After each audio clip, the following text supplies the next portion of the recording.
మన కులాలకి, నిమ్న వర్గాలకి, అణగారిన వర్గాలకి, మన ప్రత్యేకంగా బలహీన వర్గాలకి న్యాయం చేయాలంటే ఖచ్చితంగా మనం రాజ్యాధికారం దిశగా అడుగులు వేయాలి. ఎక్కడ పొరపాటున కూడా ఆవేశపడి తప్పుడు అడుగులు వేయకండి.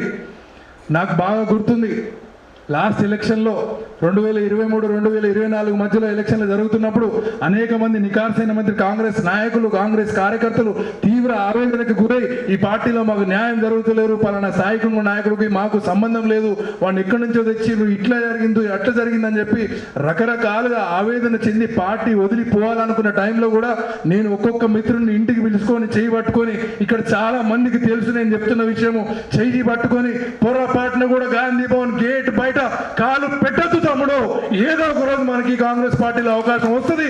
ఆ అవకాశం వచ్చిన రోజు ఖచ్చితంగా ఈ రాష్ట్రంలో బలహీన వర్గాలకు అవకాశం దొరుకుతుంది, రాజ్యాధికారం మనకు దక్కుతుంది అని చెప్పి ఆ రోజు నేను తెలియజేయడం జరిగింది.